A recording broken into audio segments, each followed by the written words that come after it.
And so when I say Chinese, I want you to scream out the nation that's associated with this. For example, if I say Chinese, you're going to say what? China! All right, let's say it with authority. When I say Chinese, you say what? China! All right, that's just a test right there. So here we go. Chinese. China! Russian. Russia! Italian. Italy! German. Germany! Swedish. Sweden! Korean. Korea! Egyptian. Egypt! Nigerian. Nigeria! Black. Exactly. Nothing. Tell him, Pastor. Tell him, Pastor. Black, nothing. I hope you were able to successfully identify the issue.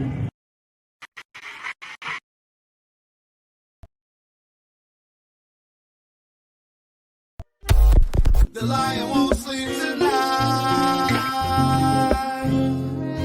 'cause we woke now, and we woke now. I said the lion won't sleep tonight,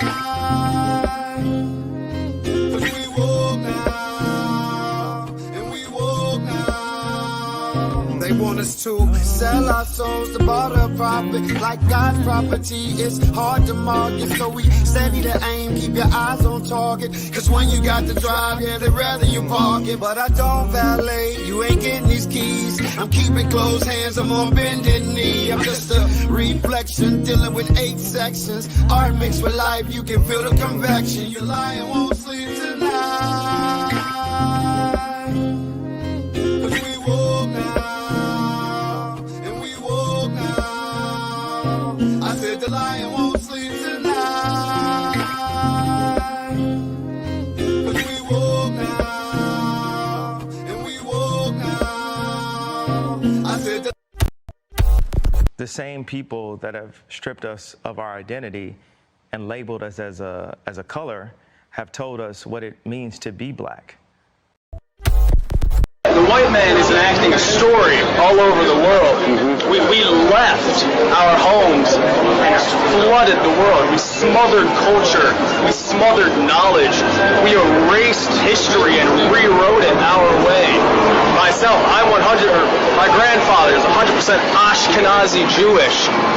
Claiming to be Jewish, Ashkenazi Jewish is just a conspiracy.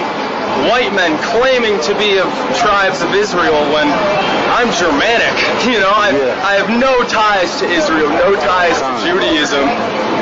You know, except loosely written history that's been whitewashed over for centuries. And, you know, from the Renaissance. Oh yeah, right. You wipe everything clean. It's funny how exactly the Renaissance is this rebirth, but it's white rebirth. I think at the same exact time the Renaissance is happening, Columbus is sailing to America and committing genocide. There's only one true ethnic Jew, the Mizrahi Jew, because they are Africans, and if you read the original Bible written in Phoenician Hebrew, they're not. Jewish people are not Europeans. The modern Jews in Israel are Russians or Khazars to be precise, from Russia. I learned it from my grandfather that because he was an Ashkenazi Jew. The same people that have stripped us of the same people that have stripped us of our identity and labeled us as a color have told us what it means to be black. Today, it is prohibited, and you can Google this, to do a DNA test in Israel. Totally forbidden. Wrong. It's illegal. It's a crime.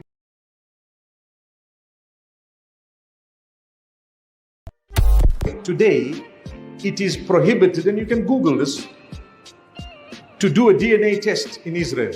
Totally forbidden. Wrong. It's illegal. It's a crime. You'll be jailed if you do a DNA test in Israel. Why? Because they know the truth will come out. You come from Poland, you come from Ukraine, you came from Europe, you came from everywhere else. And they were the original Middle Eastern Jews who lived together with the Muslims and the Christians for centuries. For centuries. So what happened to a lot of the Jews?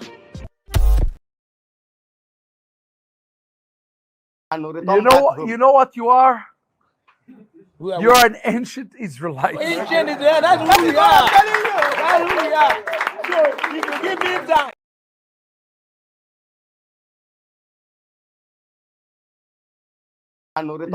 You know what you are? You're an ancient Israelite. Ancient Israel, that's who we are. That's who we are. So you can give me time. If you give me time. But all that he said. No, we don't have. So many years. I know. Look at this. This is pages and pages of notes. And I promise we'll give more teaching. But here is my challenge to you. All right. I'm hearing some of your traditions. It's like the days of the Bible. Yes. Do you want to remain ancient Israelites or you want to be Jews? Do you want to remain ancient Israelites or you want to be Jews? Genesis chapter 11 verse 10 explains the genealogy of Shem.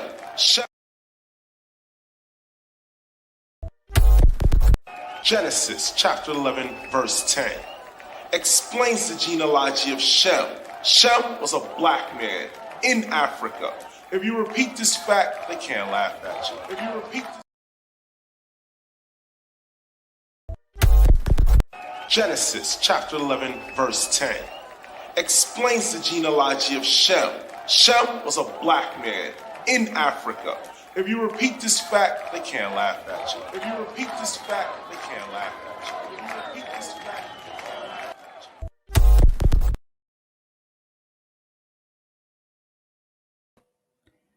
Want to say peace and blessings to everyone. Want to apologize for the delay of getting online. As you can see, I'm having all kinds of issues with StreamYard.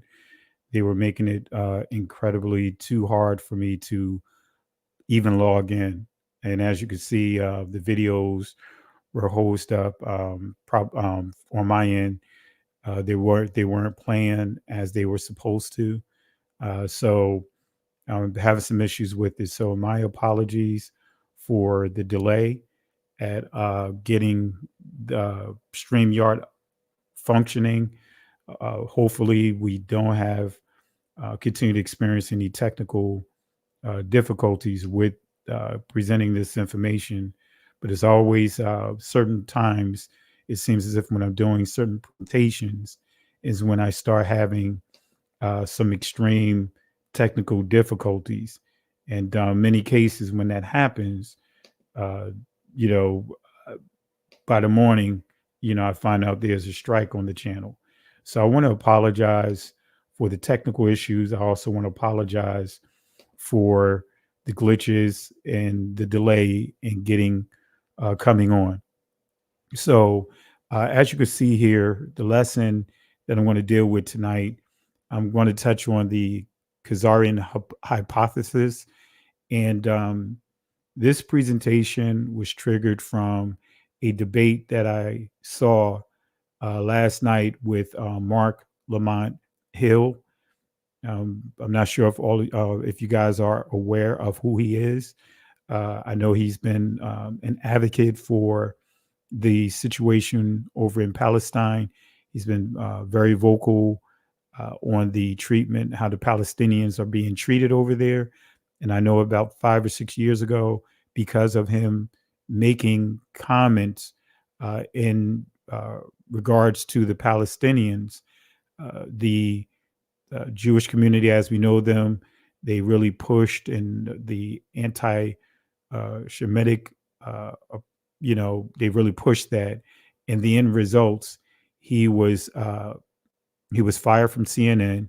And for the most part, he's been, kind of like banned, so to speak. I don't like to say blacklisted. I don't even like the term.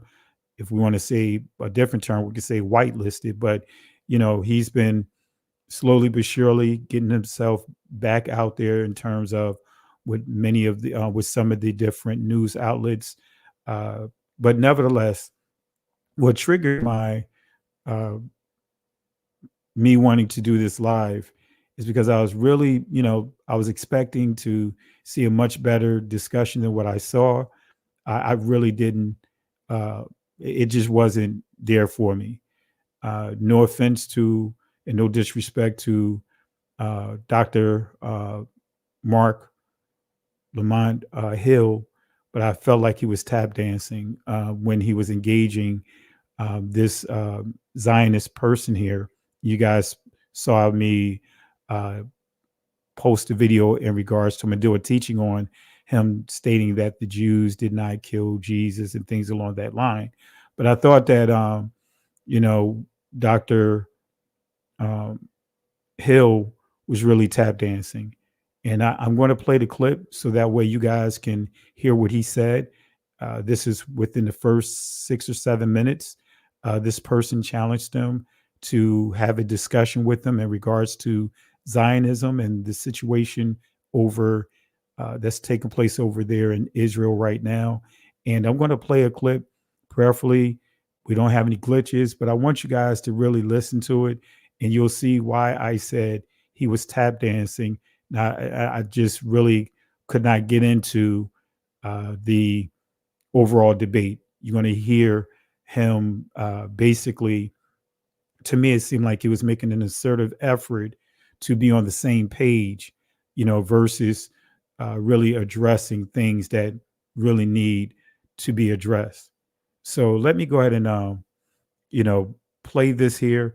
And absolutely to non-ether, he was basically conceding points after points, so especially when he made this comment about the Khazarians. So let me go ahead and play this clip, and we'll go from there. All right, here we go.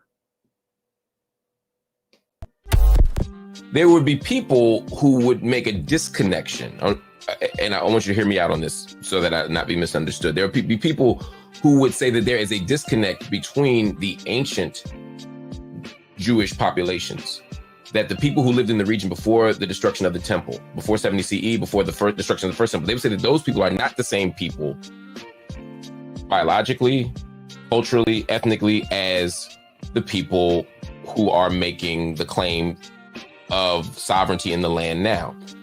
If I were making that claim, then what you would raise would be relevant. It would be urgent. It would undermine my claim that it's not complex. But I don't make that claim. I actually believe that that's an anti-Semitic claim. I happen to believe, I have no investment in questioning anyone's Jewishness, anyone's genetic ties to the land, anyone's religious or spiritual ties to the land. I don't buy into the sadly reignited Khazar myth, or which has been disputed by all accounts that I've seen. I've seen no intellectual, empirical, biological DNA, none of that stuff. So you see where I have an issue with it, because I'm not going to lie to you. When I was listening to that, when he made that comment, it's a little more that he stated, but I want to keep the clip short. But when he stated what he stated, and this is kind of how I felt about the entire interview, how he continuously conceded key points, especially when you start dealing with the Khazarian hypothesis. This is what came to my mind. I'm going to be real with you guys.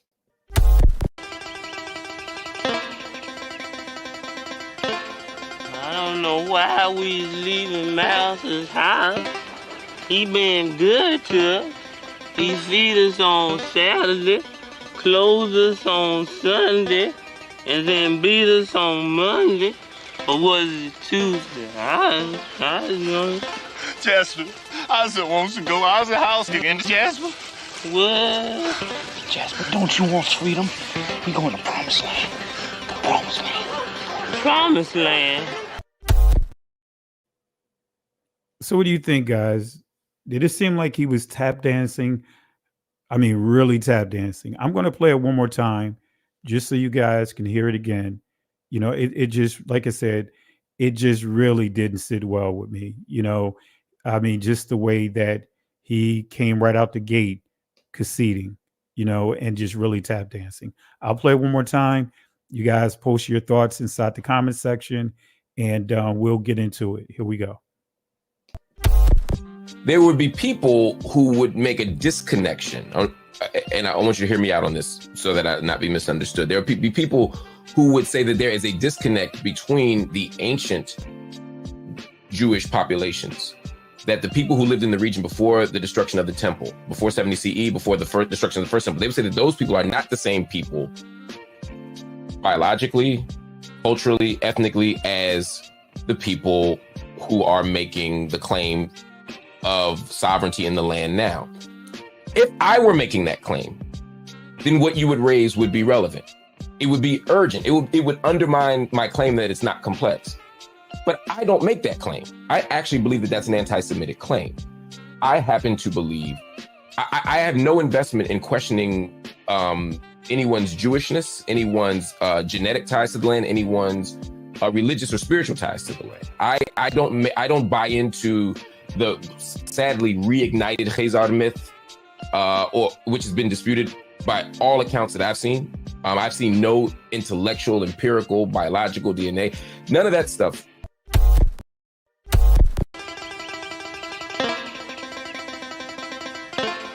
I don't know why we leaving Mouse's house. He been good to us. He feed us on Saturday, clothes us on Sunday, and then beat us on Monday. Or was it Tuesday? I don't know. Jasper, I just want to go out of the house again, Jasper. What? Jasper, don't you want freedom? We going to Promised Land. The Promised Land. Promised Land? Yeah, family, that's how I feel. That's exactly how I feel about the comments that he made. You know, I feel, you know, it really upset me. I mean, disappointed me, rather. I'm not going to say upset me, but it really disappointed me, you know, because, you know, I thought he was going to really go in with the debate. It was more so what it seemed to me as if he was trying to get back to a certain place in the media, I guess, on certain platforms. In other words, the main media, as far as the major media outlets. So that's how it came across to me, you know. And again, if you guys disagree, you guys can post your comments here. So we're going to go ahead and address, and let me see if I can hook this hard drive up, because he said that there's no DNA evidence. There's no, basically in a nutshell, say he hasn't seen, haven't seen any evidence that would support that the Khazarian hypothesis, right? So we're going to go ahead and just in case he comes across this video, we're going to go ahead and make sure that he have a source here that he can piggyback off of. And I want to drop the link inside the comment section. I believe my cousin may jump on here tonight. If so, I'll go ahead and put the link inside the comment section before we get started. And so let me see here. And while I'm getting the link here to put in the comment section, I want to play another clip here, right? In this clip, I want to make sure that Mr.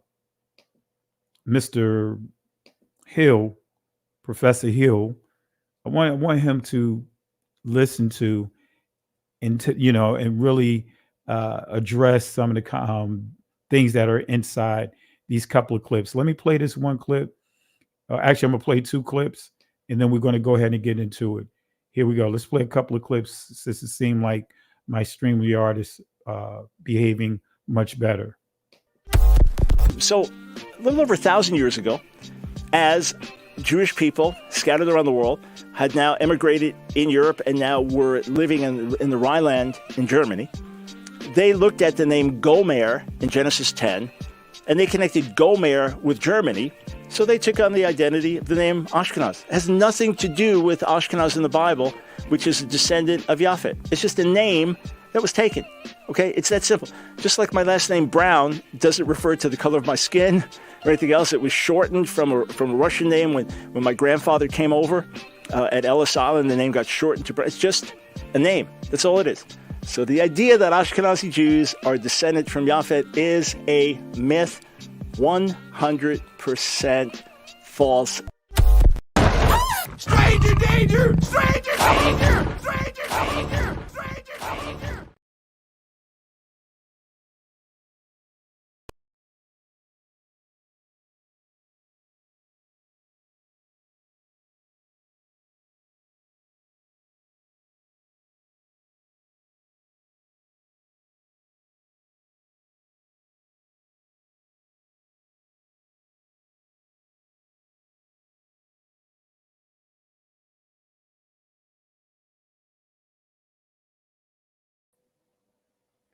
So, family, that's a big issue right there.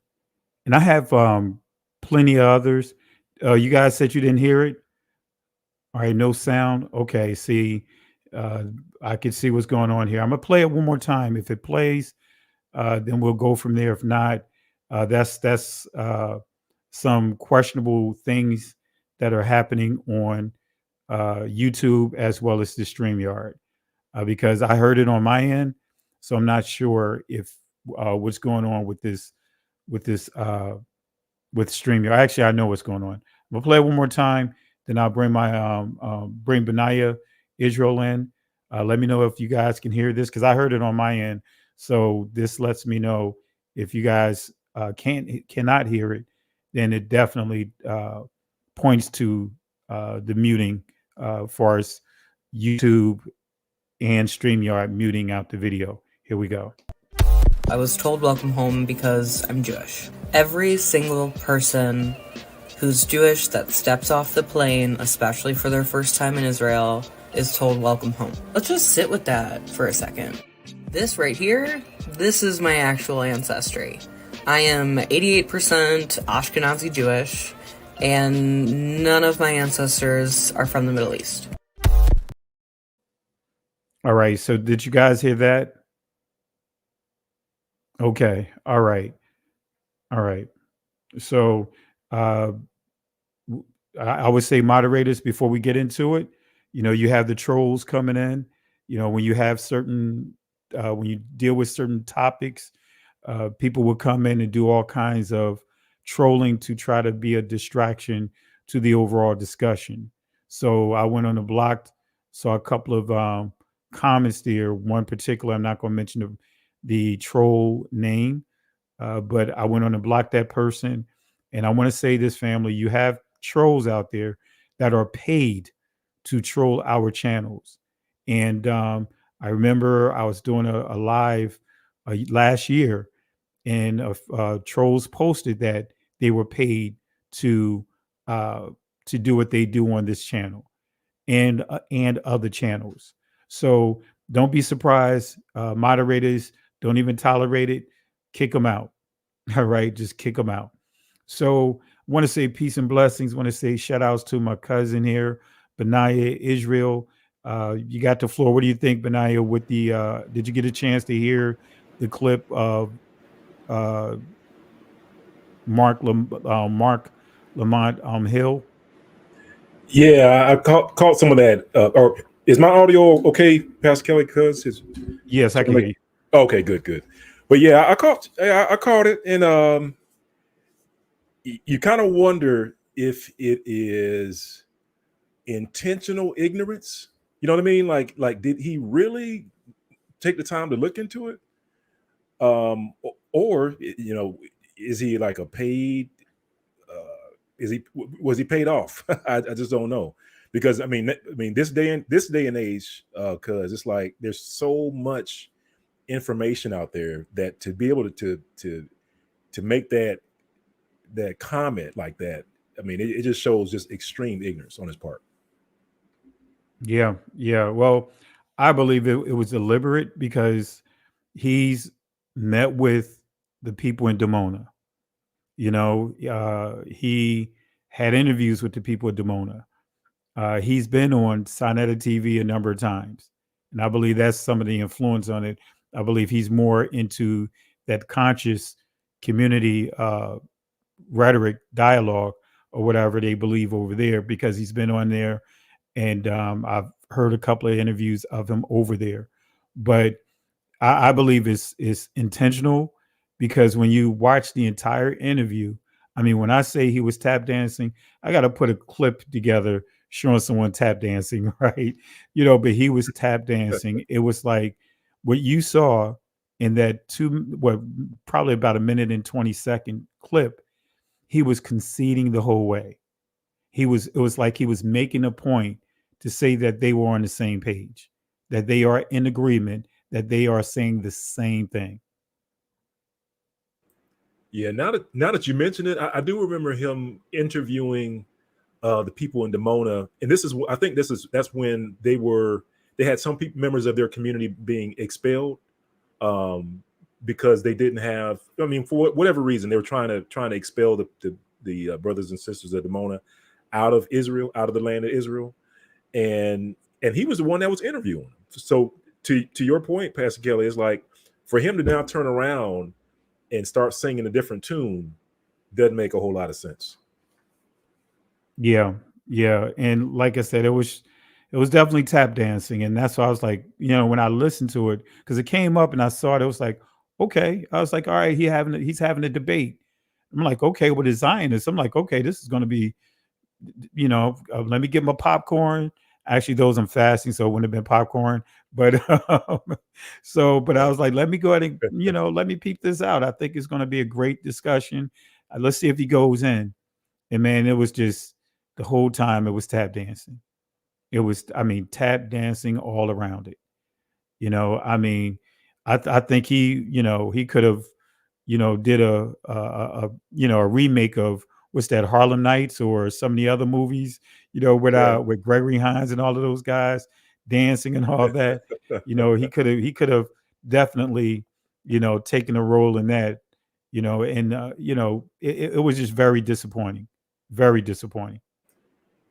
Yeah, I think we actually talked about this too back when like the whole Kyrie Irving and Kanye West stuff came up, about how these folks that have a large audience, when they're pressed about the truth about Israel and stuff like that, it seems as though either they don't have the information, well actually it appears as though they don't have the information, and that's why they fold so easily. You know what I mean? Like if they knew all those references, those 100 and something references that's on Brother Dante Forson's website, as well as those references that are in the outstanding movie Reclaiming the Thrones, or the outstanding movie the Hebrews and Negroes, like all that stuff that's out there, if they knew that information, there's no way that he could get on his channel or whatever platform he's on and make those statements. Yeah, and he's according to him, he's very astute with what's going on over there in that territory.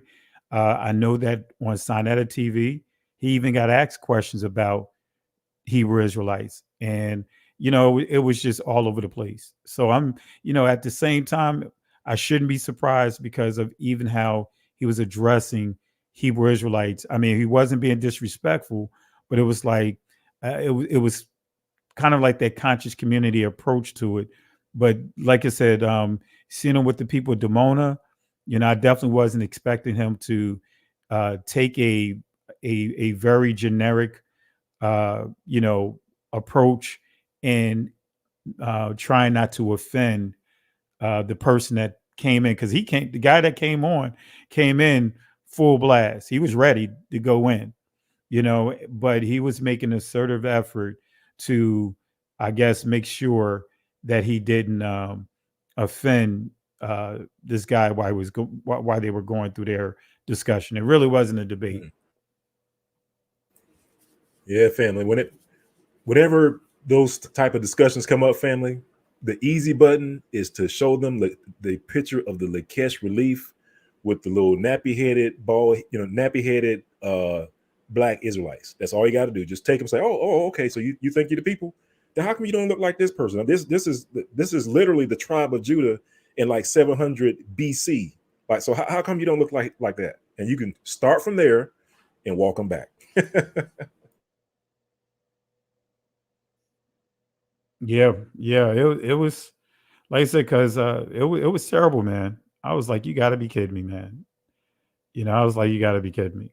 So, so what I wanted to do tonight is just share a couple of sources, and for the people that are watching, and then whatever sources you want to share as well. I didn't get a chance to upload a couple of clips from Professor Elhig with him discussing the origins of the Ashkenazi Jews and really poking holes in their whole argument. So if you want to share some thoughts, and while you're sharing your thoughts, I'll go ahead and try to see if I can upload a couple of video clips of his to further refute, even from a DNA perspective. Yeah, Dr. Elhike. I don't know how familiar everyone is with his work, because I know you've shared his work multiple times, but yeah, he's gotten to the point now where how can I put it? The best arguments are the simplest arguments to put forward, and that's what I loved about Dr. Iran Elhike's about his body of work, was that it was so simple. I think when we had him on and we interviewed him, and basically he broke it down to this. He was like, well, the reason why when they run it, talking about the people that are trying to legitimize them being in the land today, it was like what you said, like the reason why when they run it that they come back as being matches for what they call Israel is because basically with DNA, all it boils down to is you're comparing one group to another. And so what they do is that they just change the group that they're comparing it to. So whenever they want to come up with a match with the group that they're comparing it to, all they do is put some of their group in the matching group. And then all of a sudden, poof, and they run and say, hey, look, we're a match, right? Or if they don't want to match a certain group, like, of course, the Khazar hypothesis. So a lot of what's out there is that, hey, these folks are from the Khazars, and the way to not have that information show up on DNA is to take away the DNA matches from that group. That's all they do, family. That's all they do. And so what Dr. Iran Elhike did was that he said, you know what? I'm going to rerun the DNA tests, but this time I'm going to put in the group that they took out, which is the DNA group that was over by the Khazars, right? And so when he ran, he was like, oh, well, look at here. You guys are matching this group over by, I think it was like Armenia or some territory over by the Caucasus Mountains. And it's like, you guys are a match or a closest match to these folks that are over here. And that was like I said, that was the message behind, or the result behind his studying. And it's irrefutable. It's hard to argue against because it's so simple.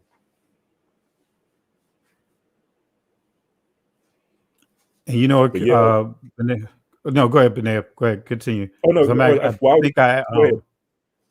I think I just found the video that you was referring to in terms of them not, how they were being very deceptive with choosing the right testing. And I believe I just found the video. I'm gonna upload it here, so okay. I'll give the floor back over to you. Okay. Yeah, I think in that one, he had a couple of tests, because one test he did a study of like the of the words of the dialect, and then the other test is what he just did a study of the DNA. And what I tell people is that for so-called African Americans, the reason why one of the reasons why we don't match, like whenever we go to ancestry.com or 23andMe or just pick a DNA company, right? Most of those companies, they'll do like an autosomal DNA test, and you'll run it and it'll come back, hey, you're 15% Nigerian, or you're 20% Cameroon, and that sort of stuff. But for the most part on the test, it won't come back with Israel. You won't have any matches over in Israel. Why is that? Right. And one of the things that we tell people is that why? It's because it's the wrong test. It's the wrong test. One of the things, like I said, that the way that in order to not have you match, over in Israel, the simplest way to not have you match is to not test your DNA against the ancient DNA that's over in Israel. Right. So like whenever they go into these archaeological sites, these dig sites, and they're digging up bones and pottery and all that stuff, occasionally they're able to extract, DNA, whether it be from like a tooth or something like that. And they extract DNA, and what they can do is that they can then turn around and compare your DNA against these ancient DNA samples that they're taking from the land of Israel.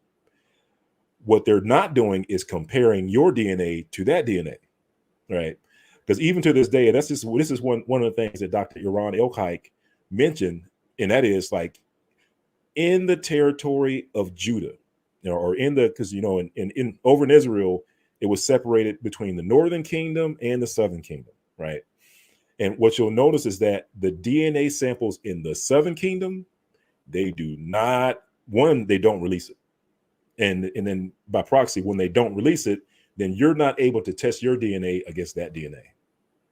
Right. And I'm sorry, because I thought you was taking a No, I'm pause. finished. Go ahead. So I'm gonna play a clip to your point, and then I'll let you continue, because family, really pay attention to what he's getting ready to say, because in a nutshell, the issue, like Benaya pointed out, is that they are not using the right test, and they're purposely using certain people. And he's going to give an example of if they compare themselves to who's the closest match to the Northeast Africa, Middle East, that territory. If they compare their DNA to, let's just say, someone in the U.S., then of course there's going to seem to be a much closer match. So I'm gonna play the clip so you guys can hear it, and then I'll let you expound on it, Benaya. So they're not going to be identical, and over time they're just going to be split. Now the extension of these splits depends on how much time has passed, and that's genetic drift. Now in the populations that we're talking about, Ashkenazic Jews, we're looking at 1,000 years. That's not enough time for random drift to create completely separate things. However, you mentioned it, and that's very good because it's a chance to refute another myth. Random drift has been used to explain why Ashkenazic Jews are different. When you compare them to the Palestinians, they don't look like Palestinians. When you compare them to English, they don't look like English. So they said, oh yeah, they because they married each other, random drift took its shot and created this unicorn. That's not true. They're just not being compared to the right populations where they came out. If you compare them to the population we mentioned, these Southern Europeans, Turkish populations, you will see much higher similarity. Genetic drift does not act so quickly. Yeah, and also one of the populations that he was talking about comparing them to was like Armenia. Like I said, I wish I had a map up. Maybe I'll pull up a map up here shortly. But Armenia, which is just below the Caucasus Mountains, and also above the Caucasus Mountains, is the territory of the ancient Khazarians. And this is the area that if you run a DNA test, using their DNA, what you'll find is that it has a close affinity. I think that like the official term is genetic distance value. Like the closer, like your DNA is to someone else's DNA, the genetic distance value it shrinks. It shrinks. Gets smaller. Yeah. And so the genetic distance value between like the current present day Ashkenazi to like the ancient Khazarian tests, like it's that genetic distance value is close. It's a small number, and that's the sort of test that you need in order to prove who is who. Or at least that's one of the tests. Now I'll just say this real quick because the other comparison or the other proof has to do with haplogroups. So a haplogroup is kind of like each person, I'm gonna say people around the world are grouped into haplogroups, right? And these are related groups of people, right? Your genetic distance value, your similarities, all the people in this group, in this haplogroup, you guys are similar. You have, especially like the Y haplogroup. These are Y haplogroups are, the Y chromosome is passed from father to son to son to son to son to son, right?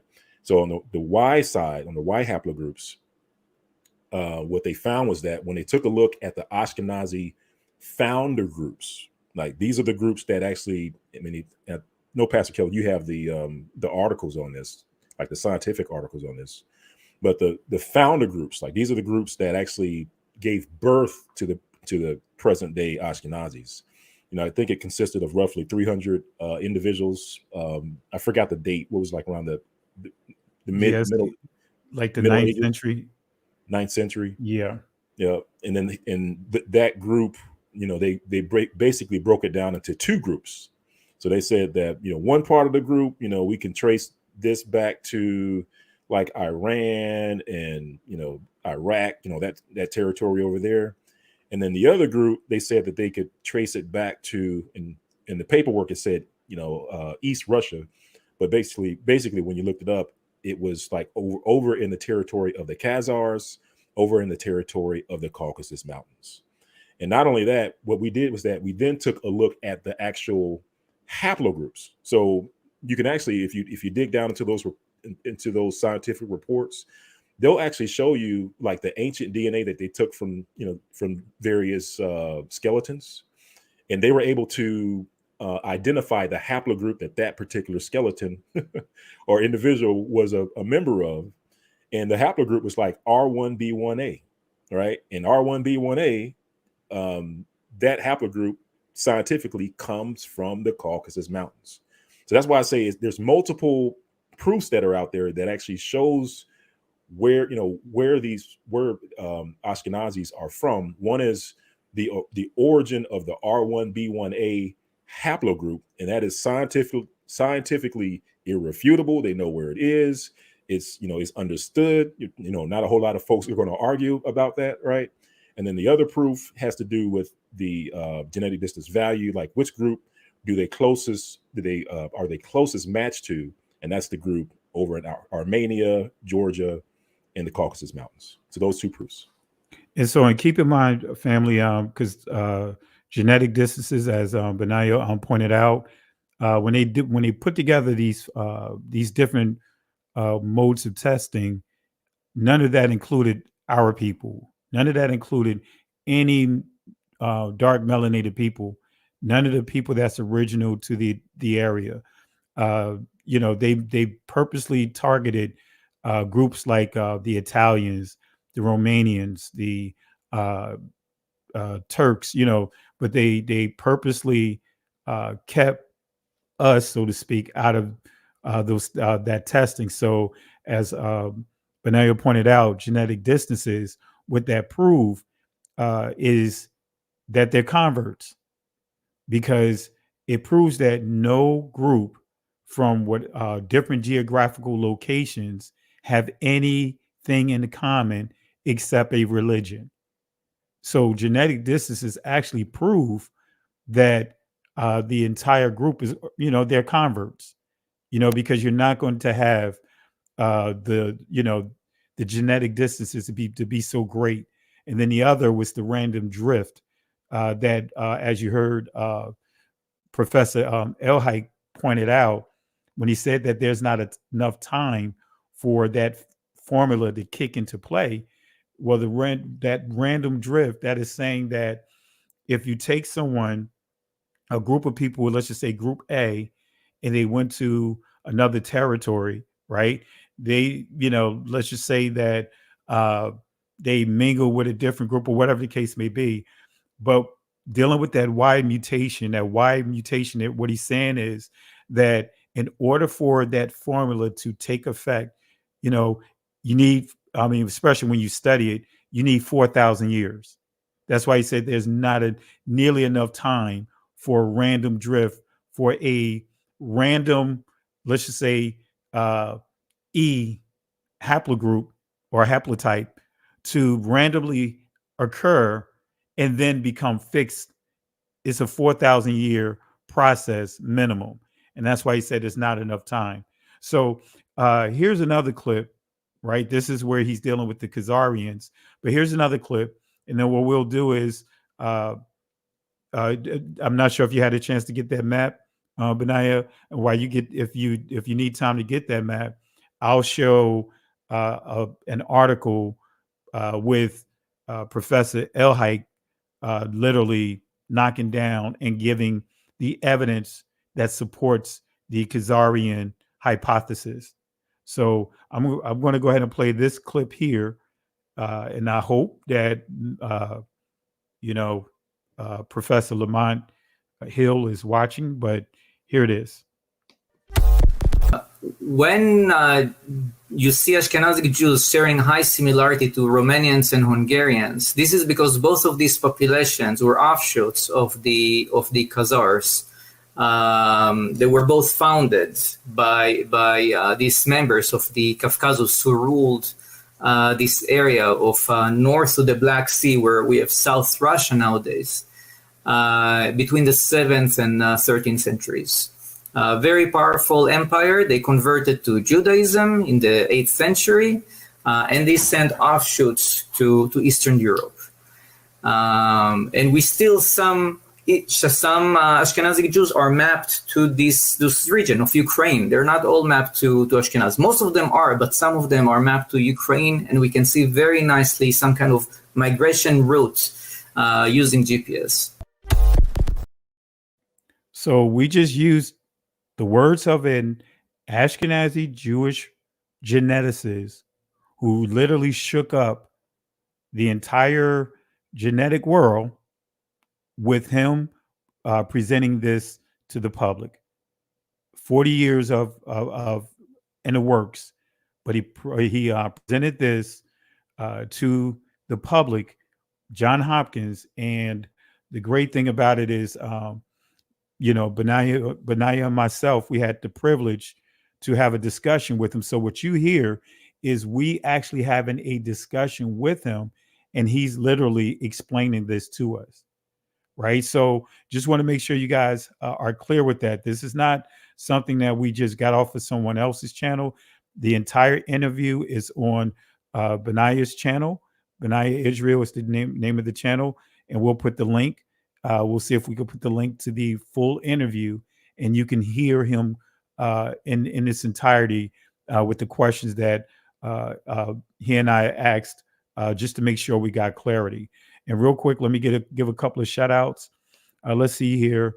KO, peace question. I was watching a doc called Fall of the Kabul 2, and the narrator stated that Khazaria changed their names to Ashkenazi, yet were descended from Togarmah, and those two were mortal enemies. Why would they do that? Well, let me play a couple of clips real quick, and this is going to answer your question. And I have a couple of slides that I'm going to touch on that as well. Let me play this real quick. Here's clip number 1. You might run into one of these groups of the Khazarians that would kill you after learning everything they could about you. They would steal your story, then they would go to China, pretend to be you, make the deal, and then go back, and the deal never happened. You might run into one of these groups of the Khazarians that would kill you after learning everything they could about you. They would steal your story, then they would go to China, pretend to be you, make the deal, and then go back, and the deal never happened. There's another clip. Let's see here. But the fact is that the clan here was not descended from Shem through Judah, right? I mean, it's not descended from that line biblically. But the fact is that the clan here was not descended from Shem through Judah, right? I mean, it's not descended from that line biblically. And one last clip I want to play for you is a Jewish professor, Ashkenazi Jewish professor, and listen to what he says that's going to confirm the clips that we just listened to about name stealing. And this is Sister Carol's favorite clip. So a little over 1,000 years ago, as Jewish people scattered around the world had now immigrated in Europe and now were living in the Rhineland in Germany, they looked at the name Gomer in Genesis 10, and they connected Gomer with Germany, so they took on the identity of the name Ashkenaz. It has nothing to do with Ashkenaz in the Bible, which is a descendant of Japhet. It's just a name that was taken. Okay, it's that simple. Just like my last name Brown doesn't refer to the color of my skin or anything else. It was shortened from a Russian name when my grandfather came over at Ellis Island. The name got shortened to Brown. It's just a name. That's all it is. So the idea that Ashkenazi Jews are descended from Japhet is a myth, 100% false. So he confirmed with his own words about name stealing. Right. And so I want to say again, KO, I got a couple of slides I'll show to give more information, but he confirmed that he from a descendant of people that took someone's name. right? So that should answer your question with the clips we played. But also, I'll touch on it, a couple of slides to really bring home that Togomar, Gog, Magog, and all of that. And you'll find out, you'll see the commonality is the Scythians. So we'll touch on that briefly.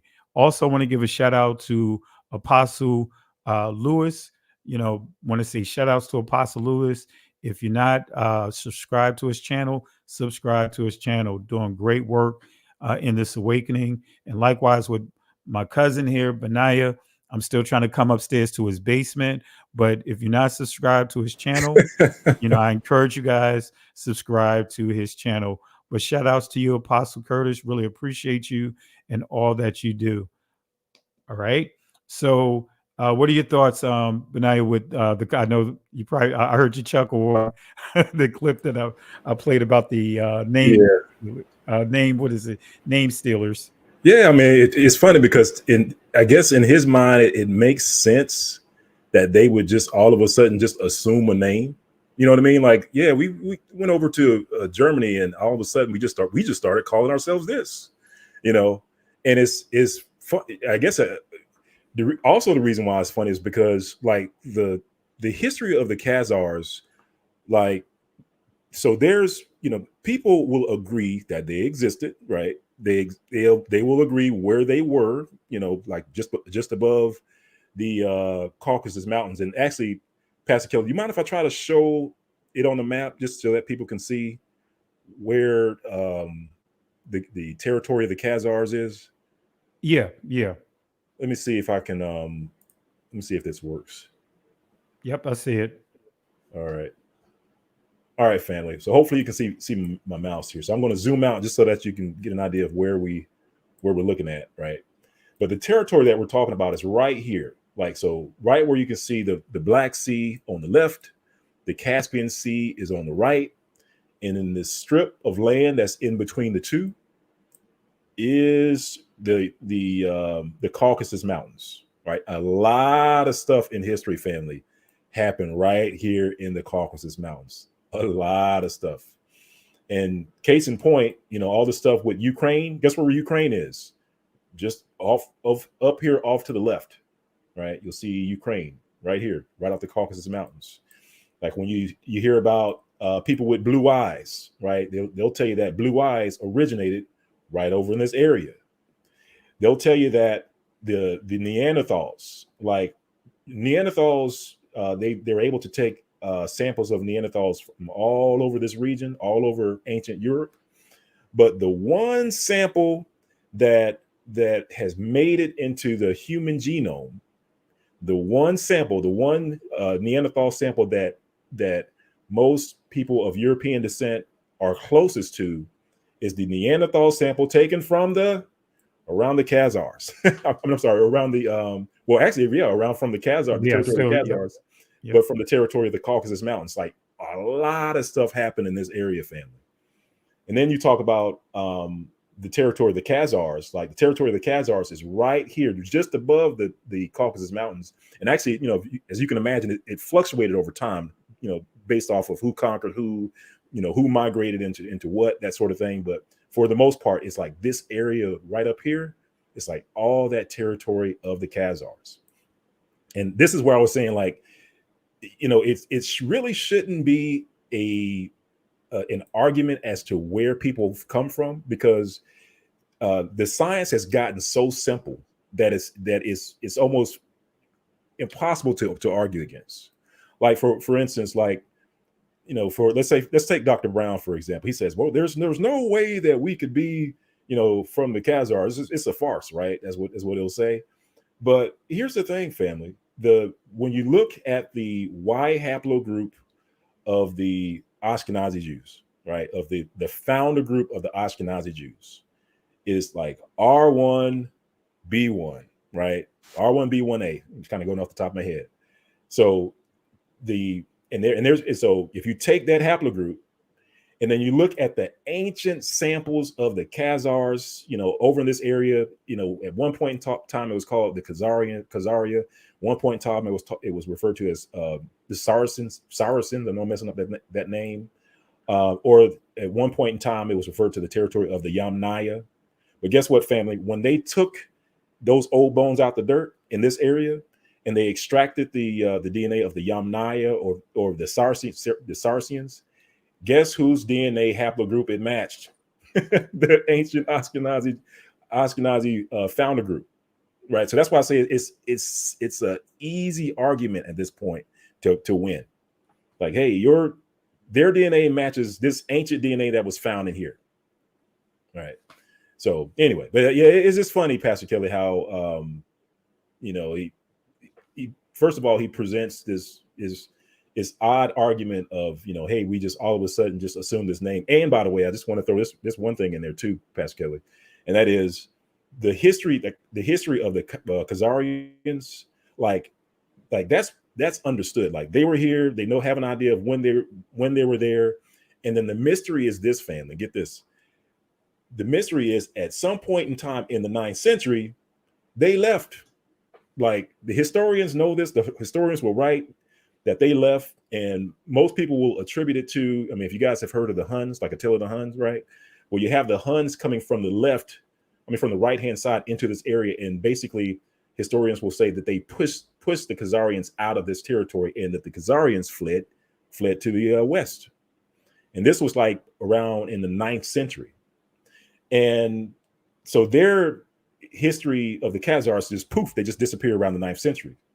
But then all of a sudden, over the 9th century, poof, you got these people called the Khazars pop up in Germany, according to Dr. Brown. Just out of the blue, 9th century, folks showed up. They just decided to call themselves Khazars, and that makes complete and total sense to them. Absolutely. And I mean, great display, far as illustration and really breaking down, the history and how it ties into the locale on the map. And family, I encourage you guys, make sure you go back and watch this video, and also go to Benea's channel, because he has a lot of this information posted. And the thing I want to point out too, just to his point, just to kind of tie this in, and we'll bring the map back up. You guys know I referred to this article a lot. Ever since I came across it, almost probably about 8 or 9 years ago, I've been using this as a source when teaching about the DNA. And so this is the words of the Ashkenazi geneticist, Jewish geneticist, Aaron Elhike, who's when I say he's down to earth, I mean, he really took the time out to really download so much information to us in the interview. But this is what the thing that he really caused a major shift in the DNA world when he proved that and gave the evidence that supports the Khazarian history in terms of the connection with the Ashkenazi Jewish community. So this is what it says here. Highlight out of Khazaria, evidence for Jewish genome lacking. And I'll post this link in the comment section after I read it, just so that way you guys can use this as a source. And I encourage you guys, go back and read it. Don't just go off of what we're posting. Read it, and so that way you can articulate it to others that you maybe have the opportunity to witness to. So note what it says here, right? And you'll see that this is coming from this article. But nevertheless, it says Aaron Elhike, a geneticist at the Johns Hopkins School of Public Health, thinks so. In a recently published study in Genome Biology Evolution, Elhike, this is 2012, he is calling for a rewrite of commonly held assumptions. So he's saying, the history books need to be rewritten. The DNA, the way that the whole approach to it needs to be rewritten because of commonly held assumptions about the Jewish ancestry. Instead of being primarily descendants of the 12 tribes of Israel, present-day Jewish Population R finds El-Haik primarily the children of a Turkish people who lived in what is now Russia, north of Georgia, east of Ukraine. This civilization, the Khazars, converted from tribal religions to Judaism between the 7th and 9th century. So he's making it clear that they are connected to the Turkish people.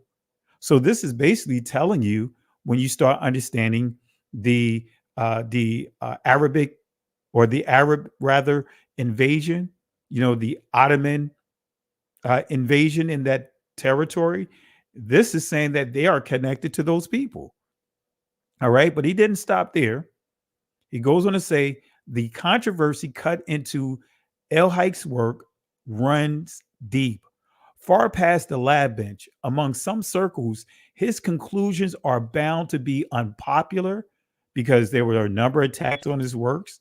And just because the majority or the consensus may say they disagree or say something is wrong, doesn't mean it hold any weight.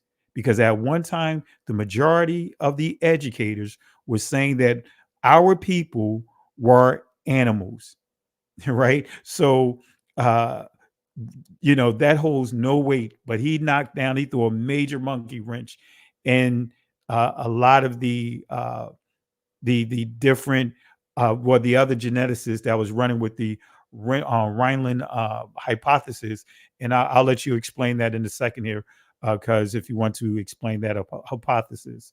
So it goes on to say, among some circles, his conclusions are bound to be unpopular. This is the first scientific paper to prove the Khazarian hypothesis. In other words, it's true, right? And reject the Rhineland hypothesis, he says.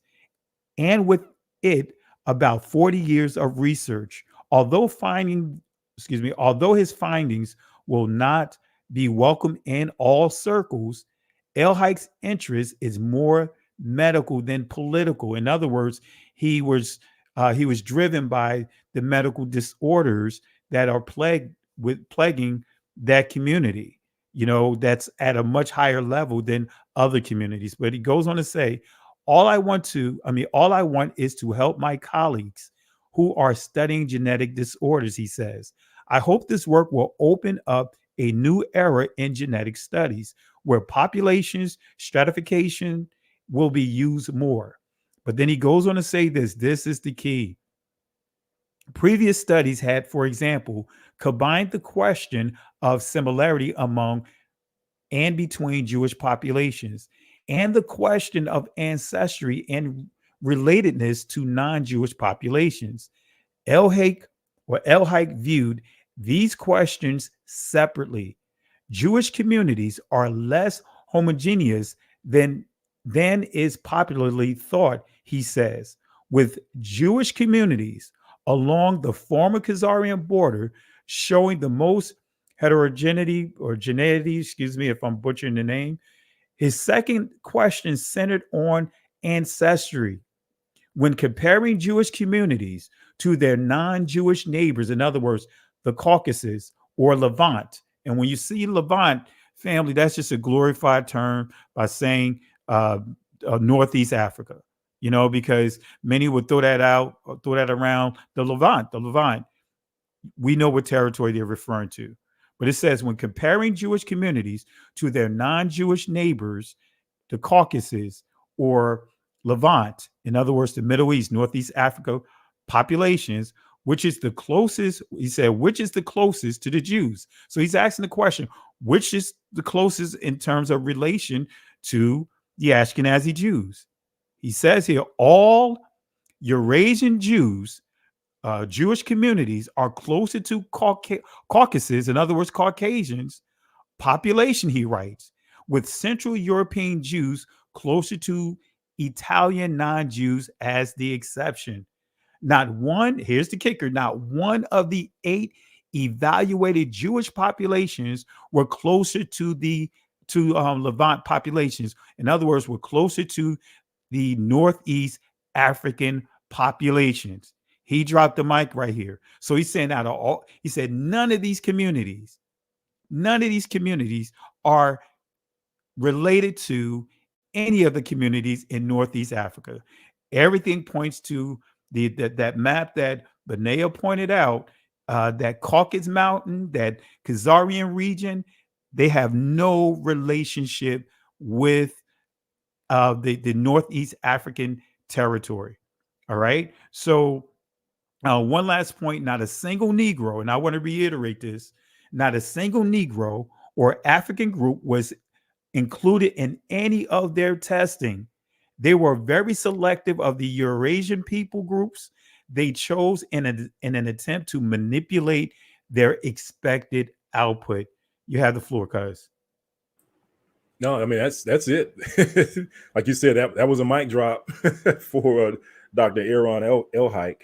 And I don't know if you guys caught that. I think it's like a couple of either one or two slots back where you showed where Dr. Aaron Elhike said they were closer to the Caucasus, the group that was closest to the Caucasus.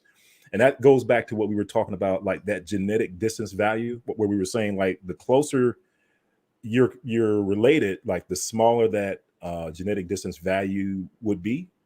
And so what he's saying is he's saying that these guys have the smallest genetic distance value when they compare their DNA to the Caucasus. And which means or which points to them being from that area.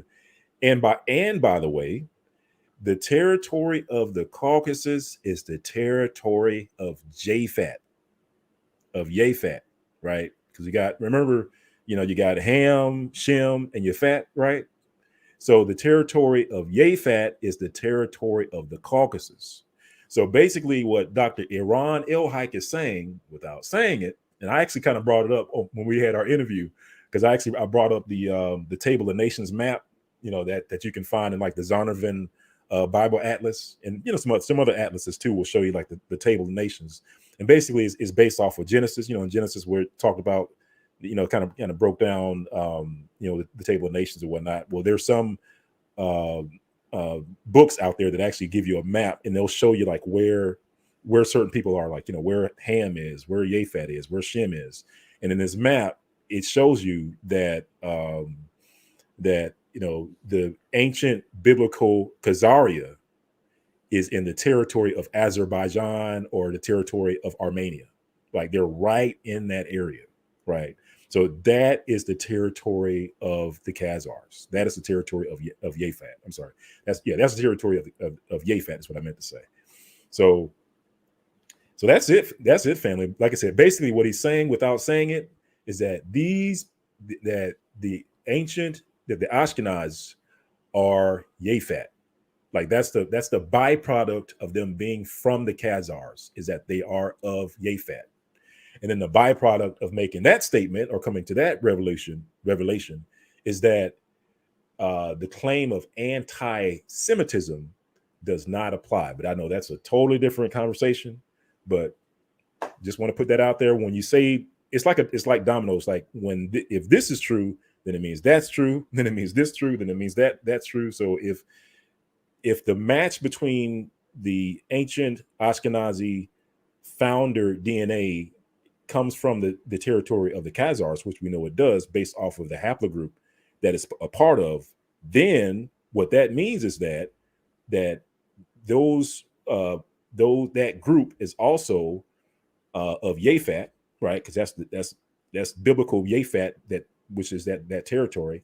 And if they're biblical Japhet, then they're not Shemitic. And if they're not Shemitic, the term of anti-Semitic cannot apply to that group. And and that's what really disappointed me in the clip that I played of Professor Lamont Hill, is the fact that he was the one that brought up the anti-Semitic term. That Zionist didn't bring it up. He brought it up. Right. That anyone that makes any suggestion of the Khazarian connection, he said it's anti-Semitism. So it was him playing on words. And I'm going to play it real quick because I see a couple of requests asking me to play it one more time. I'll play it one more time here. and then we'll continue with our discussion.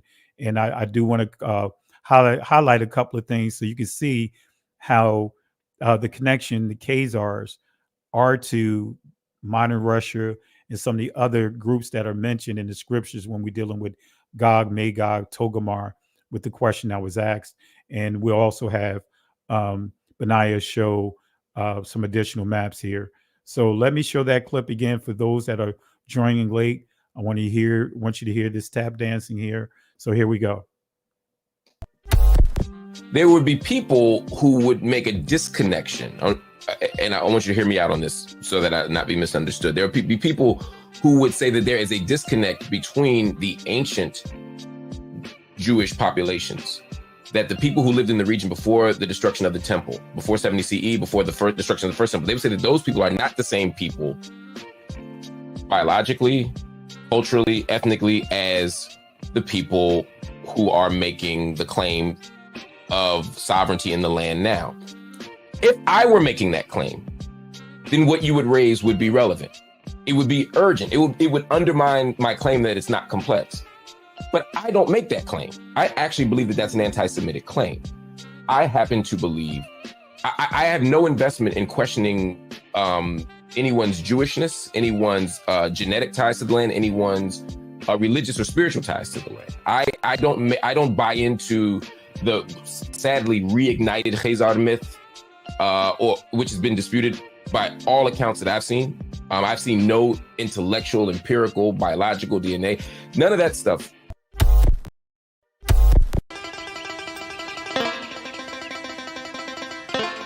I don't know why we leaving Mouse's house. He been good to us.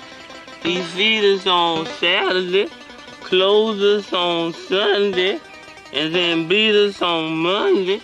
Or was it Tuesday? I don't know. Jasper, I just want to go. I was a house again, Jasper. What? Jasper, don't you want freedom? We going to Promised Land. The Promised Land. Promised Land. So yeah, so that's the comments that he made early on in that debate. It really wasn't a debate. Got you laughing on that, huh? Wow, that's crazy. It's like if you sit back and think about what he's saying, it's like because I was while he was speaking, because I'm actually over here trying to find the scriptures where the Most High gave our forefathers the land. Like, I mean, there's multiple times in the scripture where it says, I gave you the land, and it is the Most High saying that. So that's why I kind of feel some sort of way when like the Most High gave him his land, and I know there's some folks that believe, well, hey, that's not really our land, and like I said, I totally will appreciate people that have a difference of opinion, but again, I subscribe to the simple solution, like the easy button. I'm all about pressing the easy button. The easy button is in the scriptures. The Bible gives the borders of the land, of the territory that he gave. He gave this land to our forefathers. And he said that Egypt was on the south side. He said that Damascus, right, was on the north side. He said that Euphrates was on the northeast side. He said this, right? So it's like, so whatever land you come up with in your mind that is the land of Israel, it has to meet the criteria or the borders that were given by the Most High. It has to, right? So that's like, for me, like that's the easy button answer for any area that you want to claim to be Israel. And that's why like this territory that we're talking about checks all the buttons. It checks all the buttons. And for him, for this gentleman to say that, hey, I don't mind, basically he's trying to say that he doesn't have a dog in a fight. Is kind of what he's saying, Pastor Kelly. But it's like I said, when you sit back and think about it, it's like the Most High gave his forefathers the land, and he's disowning it.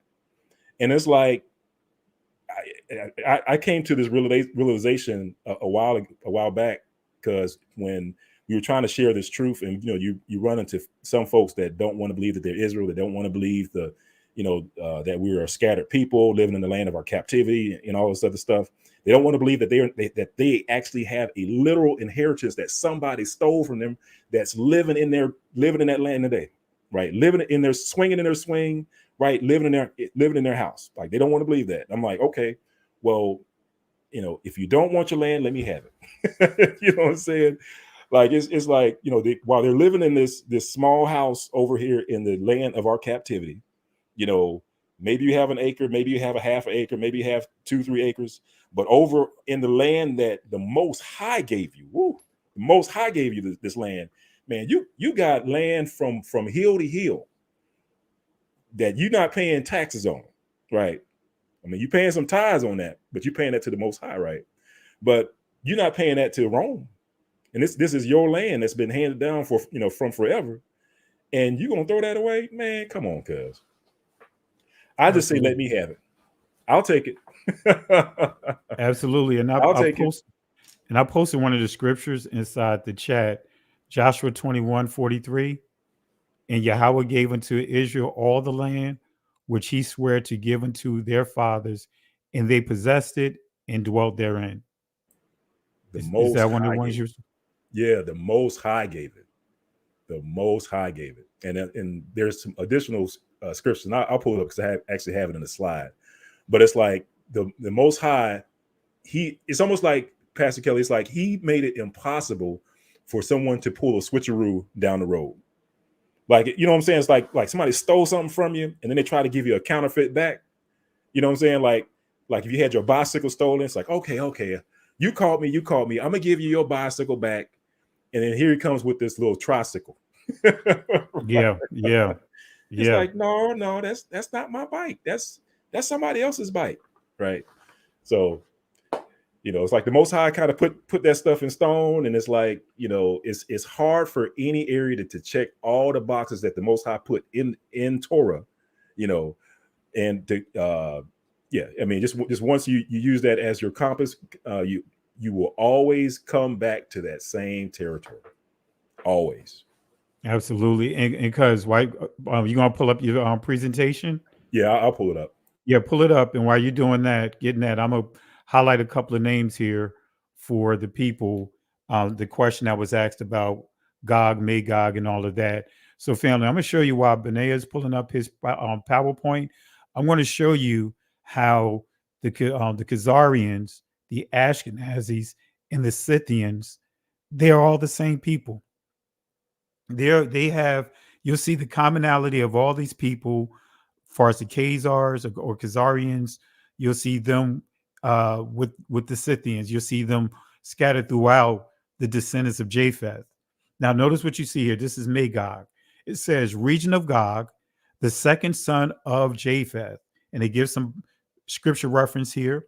In Ezekiel, it is the name of a nation, probably some Scythian or Tartar tribes descended from Japheth. They are described as skilled horsemen and expert in the use of the bow. The Latin father Jerome says that this word denotes Scythian nations, fierce and innumerable, who live beyond the Caucasus in the Lake Maeotis and near the Caspian Sea, and spread out even onward to India. So this is just giving you some information on that, but let's deal with Magog a little more. You can see him in Genesis chapter 10, starting at verse 2. It says here, the son of Japheth, Gomer, and you see his name, Magog.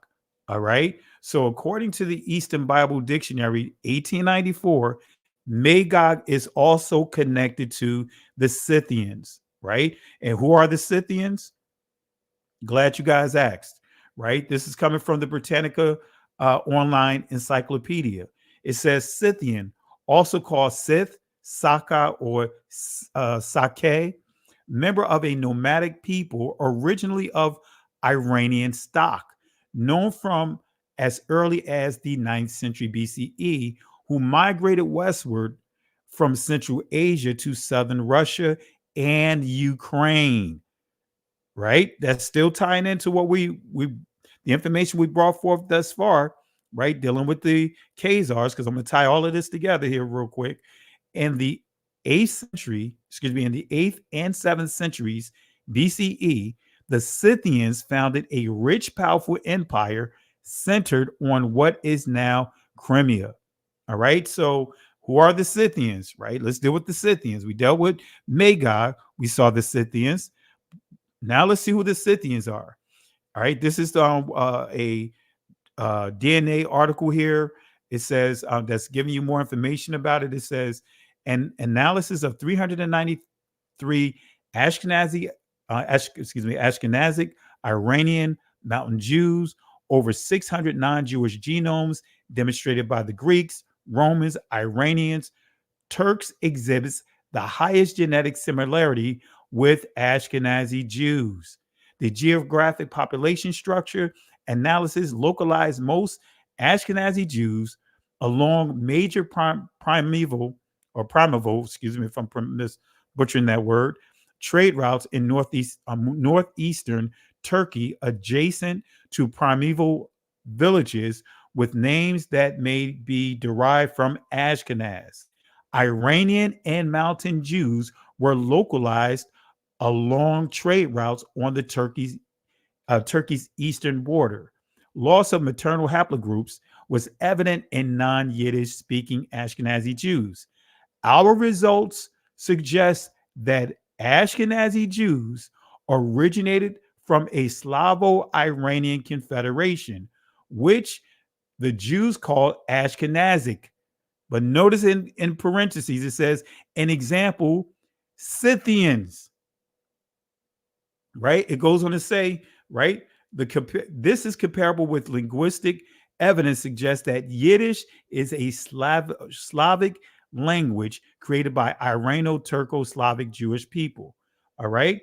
Still dealing with the Scythians. So we see another source connecting the Scythians with the Ashkenazis, right?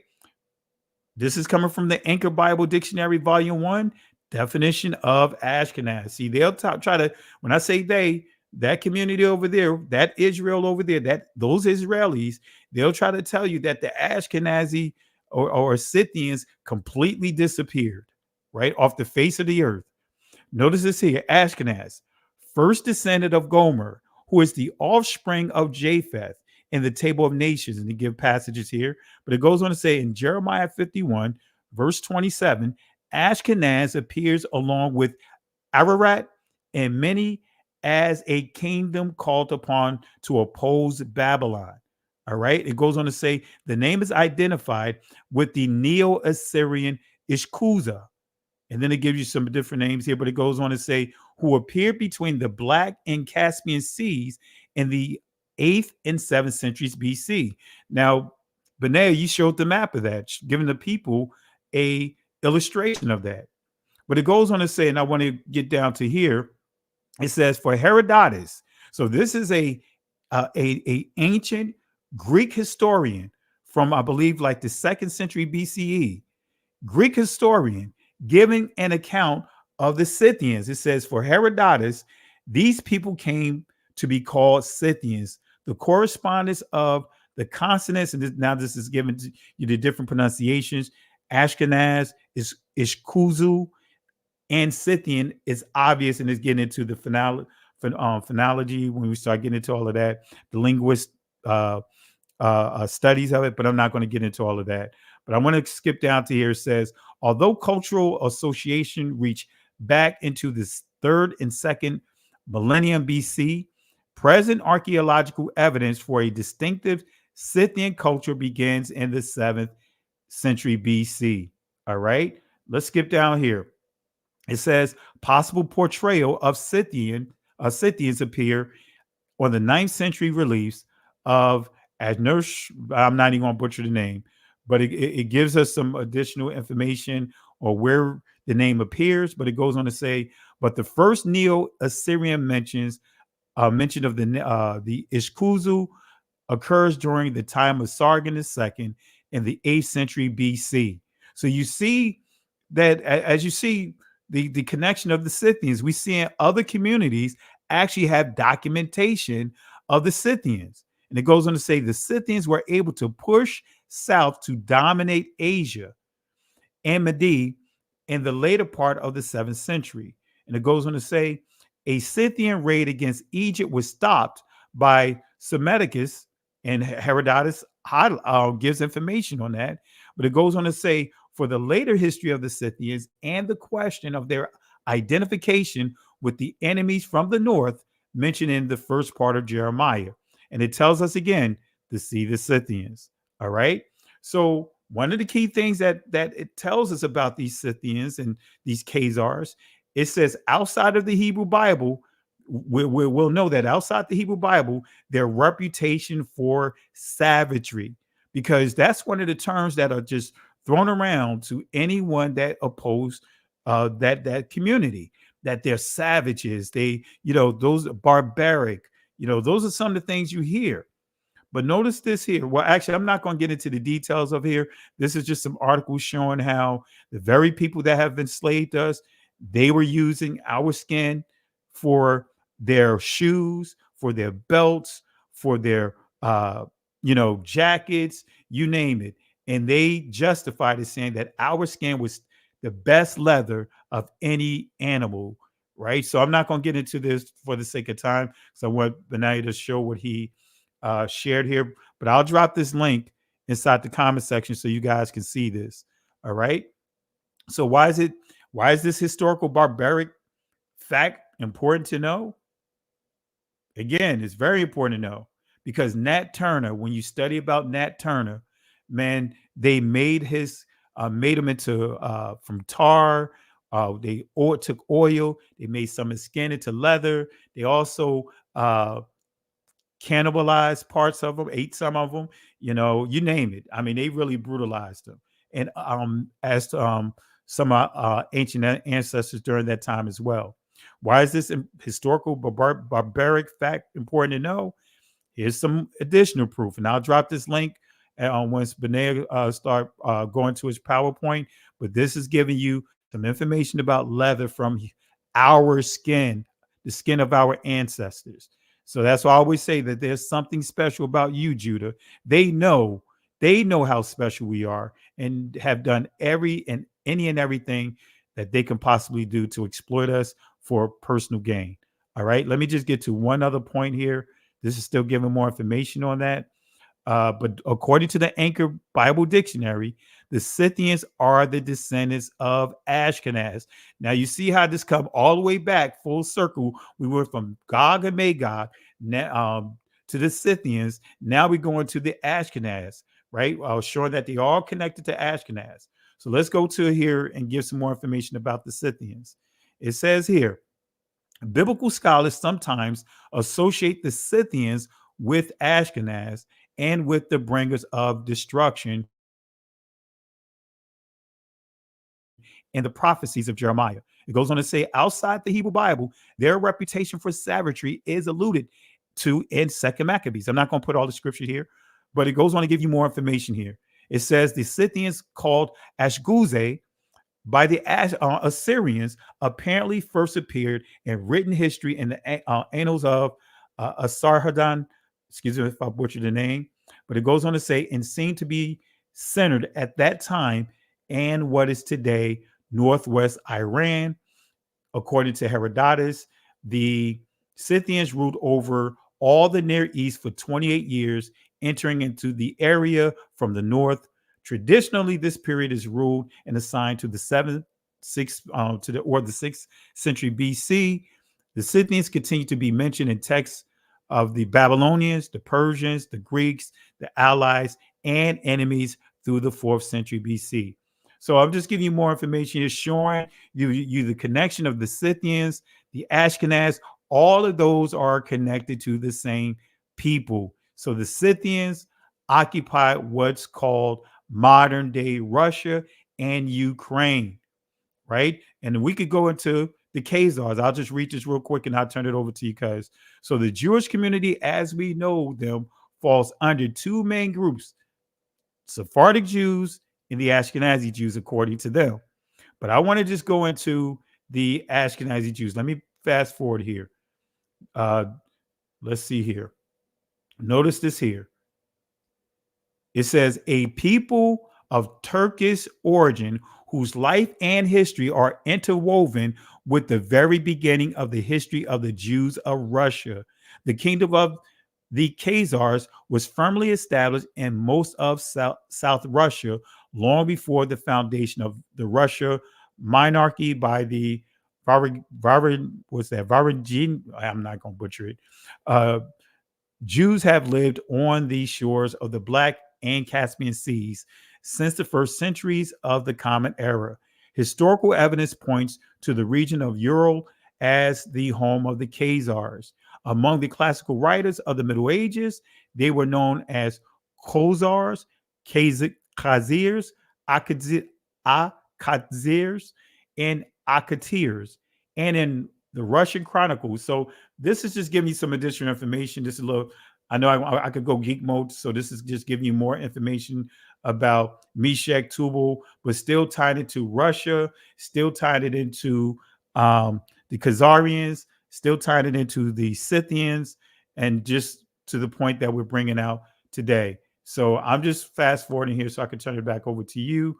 But again, this is right here, just further proving our point. When we look at Meshech, this is the point that I want to highlight here.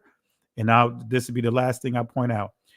The Moshi, or Mochi, however you want to pronounce it, Moshi were subdued, but it seems probable that a large number of them crossed the Caucasus range and spread over the northern steppes, mingled with the Scythians. There they became known as Muscovs. In other words, this is Moscow. All right. So this is still telling you that they all tie together. I turn it back over to you, cuz you got the floor. Oh man, yeah. I just want to lamb back on what you just shared. So if I could, let me see if it'll let me get my presentation here. Hang on a second, fam. Let's see. Select window. Okay, let me try this, fam. Let's see if it'll work. So, all right. So I think, Pastor Kelly, you should see like a PowerPoint in the. Okay. So yeah, just wanted to kind of land back on what Pastor Kelly was saying about like the territory of the Scythians, the territory of the Khazars, and this is I kind of mentioned this earlier, and this is talking about the Zondervan Bible Atlas, right? So Zondervan Bible Atlas, and you go in there, you open it up, and it shows you, and you go to the Table of Nations section, right? And it's just showing you where people and the folks in the Bible in Genesis were, where they were. You'll see that the territory of Japhet, right? You'll see it right there in that, I guess you can call it a orangish, reddish color at the top. And you may not be able to see it, but I think you can see my mouse here. But here at the top, like this is the Caucasus Mountains. And right underneath the Caucasus Mountains, you'll see biblical Ashkenaz. Biblical Ashkenaz. And, present day maps, you'll see this is like the territory of Georgia or Armenia, Azerbaijan, that sort of stuff. It has different names. But just want to show you, family, that according to the Bible, like this is where Ashkenaz, of Japhet, where they come from. And not only that, we were also talking about the study of Dr. Iran Elhaik, but we also talked about a third study, and this is one of the ones that I was referring to. And it's like, the largest study of ancient DNA shows medieval Ashkenazi Jewry was surprisingly diverse. And they were basically conformed of two groups. And this was from the Times of Israel, but the Times of Israel is based off of a scientific study. And this is, the name here, genome-wide data from medieval German Jews show that Ashkenazi founder group event, right? So basically, this kind of give you a quick summary, family.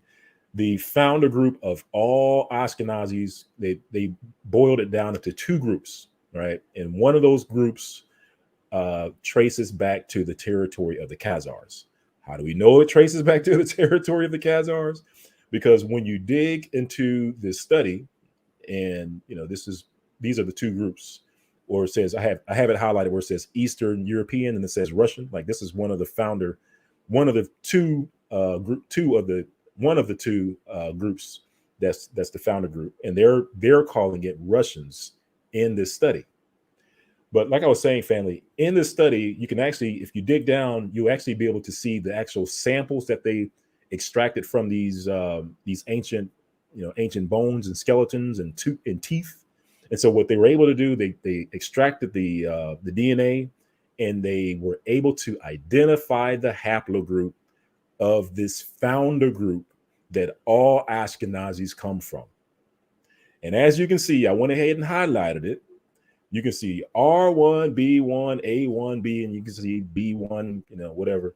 But the gist of it, family, is that group, the R1, B1, A group, has a scientific designation.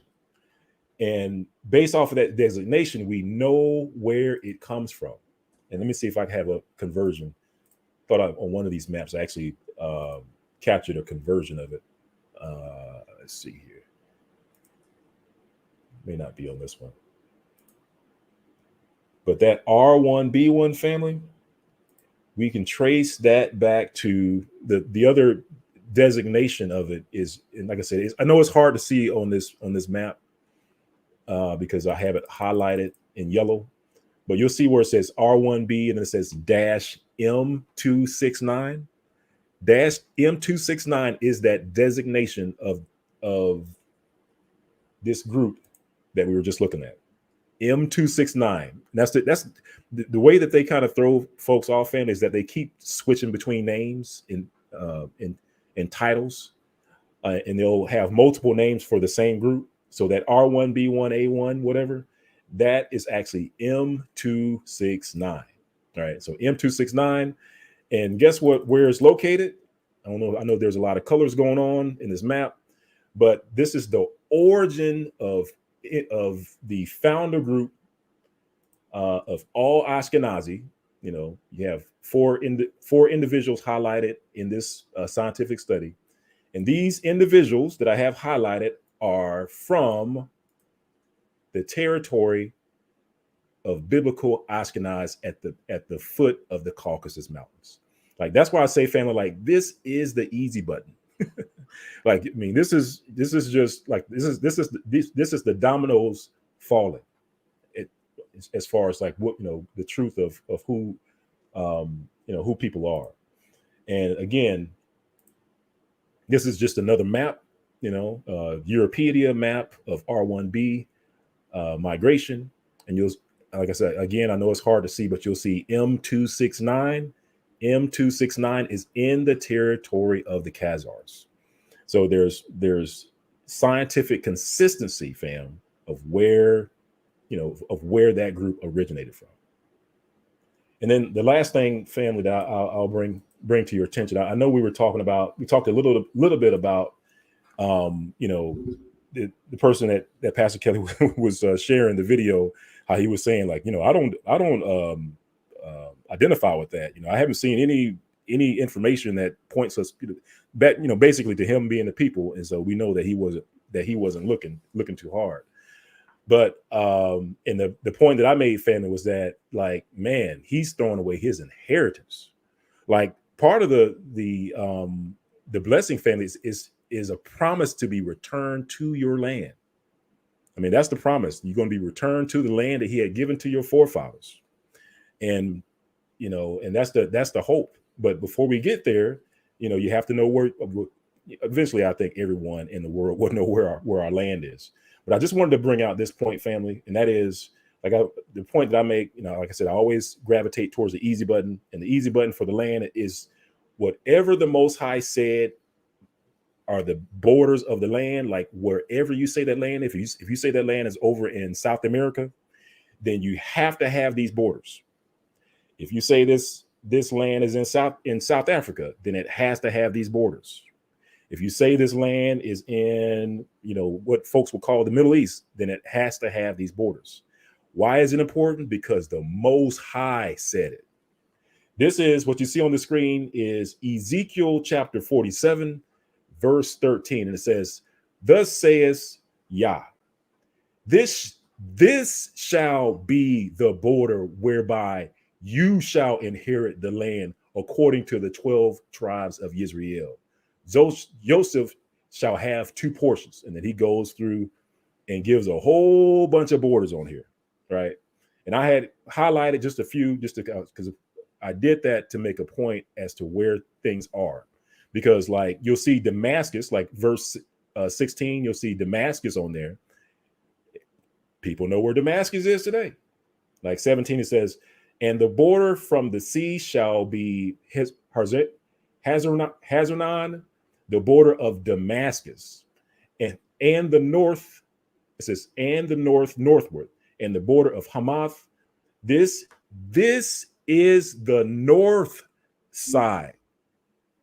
This is the north side. So whatever land you pick has to have Damascus on the north side. Why? Because if you go back up to verse 13, it says, thus says Yah. That's why. And the same is, like I said, you keep going, verse 18, and the east side. So Damascus not only is on the north, but is also on the east. It says, and the east side shall you measure from Haran and from Damascus. Right? Because they are you showing the screen for us the scripture? Let me see. It's not because it didn't change over. Stop sharing. Oh yeah. Sorry about that, fam. I actually switched PowerPoints and it did not pick it up. So let me try to share my screen again. And what's the name of this slide? I think it's where. Let's try this one, family. Okay, I think you probably will see it now, because in the there it is. Yep. All right. Sorry Just want the people to see it. Yeah. And family, and real quick, cuz before you continue, we have over 800 people in the building. Let's get those likes and subscribes up. I think we should be able to hit 500 easily. I think we were sitting about 330, 340. So let's get it up to at least 500. Doesn't cost anything for you to just hit that like button, hit that thumbs up. And if you don't like what we're teaching, hit the thumbs down, but at least give us a response. That definitely helps with the algorithms. And if you subscribe to the channel, double check, because YouTube have a thing where so they can uncheck you, unsubscribe you without you knowing. So just make sure that you are subscribed. But let's get those thumbs up. And lastly, I want to give a shout out to Sharon Roberts. Family, let's show Sharon Roberts some love here for the super sticker. Really appreciate the love and support tonight. Turn it back over to you guys. Yeah, thank you, Pastor Kelly. But yeah, so just to bring out some scriptures, just talk about the borders, just to give you an idea of why it's important to know like where Israel is, and it's because the Most High gave this land, like He gave this land, and He defined the borders thereof. So it's not arbitrary to move it from one place to the next. And so, like as I was saying before, wherever place you believe that the land is, it has to check these boxes off. And one of the scriptures, I think I had forgotten this one. This is Genesis chapter 15 verse 18. It says, "In the same day, Yah made a covenant with Abraham, saying, unto your seed have I given this land. Have I given this land from the river of Egypt." So whatever land you pick, family, it has to go up to the river of Egypt. And it says, unto the great river, the river Euphrates. So it has to be from the river of Egypt and the river Euphrates. Thus says the Most High, right? And then I'm just going to skip around just for time's sake, family. So this is what I was reading before. Sorry, I thought I had it up on the screen, but I didn't. And this was from Ezekiel chapter 47. And I was reading verse 13, just to show you again that this is what the Most High says. Thus says Yah, this shall be the border, right? This shall be the border. So, I'm sticking with the Most High from what is what it boils down to, family. So we already talked about this. We're talking about Damascus being on the east side, and it talked about Damascus, the city of Damascus, also being on the north side. So whatever land you pick, it has to have Damascus on the east side, and it has to have Damascus on the north side. And also based off of Genesis 15, it also has to be in between the Euphrates and the river of Egypt, right? And it's like I said, family, it's like once you start going through these things and all these borders start adding up, like I'm just skipping around. But as you can see in Ezekiel chapter 47, he talks about the north side, he talks about the south side and the east side and the west side. So whatever territory you pick has to match all that. And as far as I know, there's one place that matches every single thing that's in Ezekiel 47. And then last but not least, family, let me bring you down to, I think this is, that was talking about Abraham, and also talk about how Egypt was on the south side. I'm just trying to do this real quick because let me see. I think that might be all we can touch on for tonight. But all right, fam. Well, I think you get the point, family. I mean, like I said, I don't want to. And there's and this is from Joshua chapter 15 verse 4. Joshua says, "This then was the lot of the tribe of the children of Judah by their families, even to the border of Edom. The wilderness of Zin southward was the utmost part of the south coast. And their south border was from the shore of the Salt Sea and from the bay that looketh southwards," right?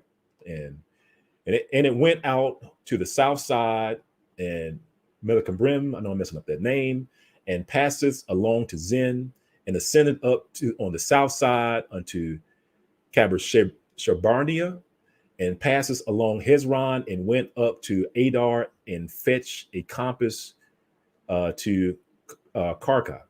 From thence it passed toward Asmon, and went out unto the river of Egypt. And the goings out of that coast were at the sea. And this, listen, family, says, "This shall be your south coast." So the river of Egypt is on the south coast. So like I said, family, if you take all these scriptures into consideration, you're going to be hard pressed to locate your land that the Most High has given to your forefathers and you anywhere else other than the Middle East. But again, like I said, if every folks want to believe it's different, that's totally fine, family. Because I think when the bombs fall and it's time for us to get out of here, like what I tell people, because I was like, when we get over to the land, we're gonna fist bump, man hug. I'm gonna wish you well. You're gonna wish me well. We're gonna go about our ways. I'm gonna I'm gonna head to the land, part of the land I think is a land. You're gonna head to the part of the land you think is a land. We're gonna see. That's simple. But that is it. Let's see. Okay. Well, why are you doing that? If you have anything else, I'm gonna say something real quick to answer a question with Tony Yah. What do we do? I mean, what do we now? What do we know about the map makers? This is where what I say again, and I've stressed this. Benaya has stressed this as well. This is where you have to, whenever you're pulling up these maps, for the most part, you can, get the associated documentation that is explaining the map. This is not trying to, how can I put it? Trying to throw any jabs at anyone. But when you're reading these maps, when you see, for example, Jerusalem in different parts of Africa, that is not saying that that's where the original Jerusalem is. Keep in mind, wherever the Israelites migrated to, guess what? They are going to use names that's associated with them. So if we over here and we see a street named Jerusalem, a matter of fact, in Massachusetts, you got Salem, which comes from, the foundation for Jerusalem, Yara Shalom. But is that saying that Jerusalem is in, or Salem, Jerusalem is in Massachusetts? So let's just keep that in mind, that when we read these maps, because whenever I look at these maps, I look at the information that's associated with the map. So you can, don't just focus on the map itself. Do the research on the history or the information behind the map, because again, you'll see Hebraic names scattered all through Africa, the continent of Africa. You even see it here. Among our community, you have Israel Hill, which is out here in Virginia, and I got to pay a visit to that soon. But does that mean that Israel is actually here? No, that is referring to our ancestors, that were Israelites that are out here, that was given land. So I just wanted to just kind of give you guys a little information on that. Just be careful, these maps. If you're not careful, if you don't approach these maps correctly, it can throw you off. Anything else you want to share, Benaiah, before we close out? Yeah, no, just to land back on that's a perfect explanation, because it's like I always come back to thus says the Most High. Like I do appreciate maps, because I do use maps often, because I do like visuals, but at the end of the day, it boils down to what thus say the Most High is. Like, so it's like Most High has given those those borders, and so whatever map I get, because I definitely have no problem with looking at maps and to see if that is the place, right? But the only thing that I would just say and recommend that anyone that's doing that is have your Bible right next to you, right, and pull up those borders and see if what you're looking at matches what's in that book. You know what I'm saying? Like if you get a certain, to Pastor Kelly's point, like if you get a certain map and this map is saying that, Israel is in South America. Okay, well, fine. Well, let's pull up the scriptures. Let's see if we can find the river of Egypt on the south side. Let's see if we can find the Euphrates on the northeast side. Let's see if we can find Damascus on the northeast side. You know what I mean? Like just do that. And if it matches what scripture, then I say go for it. If it doesn't match scriptures, I recommend that you just leave that alone. Absolutely. Let the scriptures be your primary source. And of course, these maps, like Benaiah pointed out, can be very helpful. But remember, start with the scriptures and let those maps, if the maps give you additional information, that's great. You can always get stuff off of it. But again, let the scriptures be your primary source, not the other way around. If you allow it to go the other way around, it'll have you chasing waterfalls. So really appreciate you, family, for showing up tonight. I know this was an unscheduled live that I did. It was kind of at the last minute, but I really wanted to get this live done because of the discussion that went on last night or the night before the last or whatever. So we hope and pray that this helps you. If you have any questions, feel free to reach out to us offline. Shoot us an email, but be respectful in that email. Even though we're going to end this live in this chat, but the conversations can continue in the comments section. And likewise, still be respectful, because we are being watched by others. And Israel, we're supposed to be Israel, right? Not supposed to be Israel. We are Israel.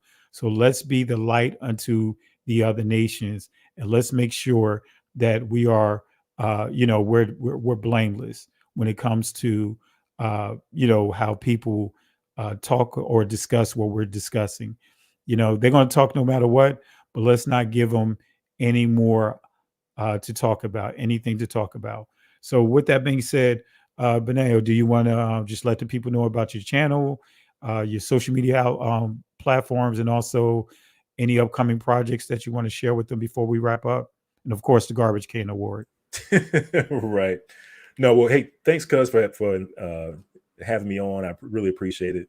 But in Shalom, Mishpachah, Shalom family to in the chat. Hopefully everybody's doing well. Thanks for supporting the platform, We Woke Now. And yeah, if you get a chance, family, also check out Benaiah Israel, the Benaiah Israel channel. It's on YouTube. We also have a presence in Rumble. On Rumble, we're under Hidden Hebrews over on the Rumble platform. And just keep track. Feel free to join. And we're all, I think we have like a video coming out hopefully within the week. Hopefully within the week. You know how it goes, Pastor Kelly. You're working on those videos, man. He's always trying to add one more thing.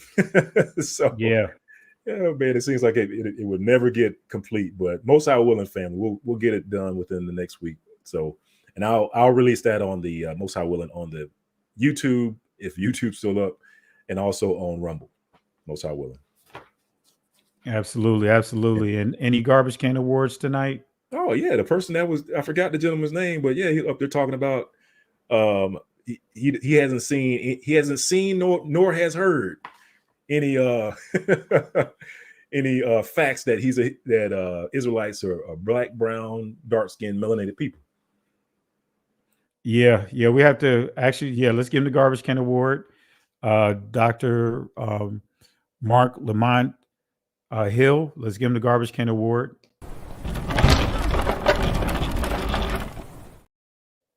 And we also have to add to the award. We have to actually put the Hollywood Shuffle Award to it as well.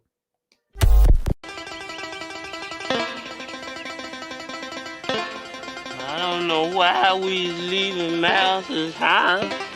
He been good to us. He feed us on Saturday, clothes us on Sunday, and then beat us on Monday. Or was it Tuesday? I don't know. Jasper, I said wants to go. I was a house again. Jasper? What? Jasper, don't you want freedom? We going to Promised Land. The Promised Land. Promised Land? So we give him a double award here. And of course, we got to give him the signature 3-piece. Where's my 3-piece here? And also give them their order to go. All right, family, that's all we have tonight.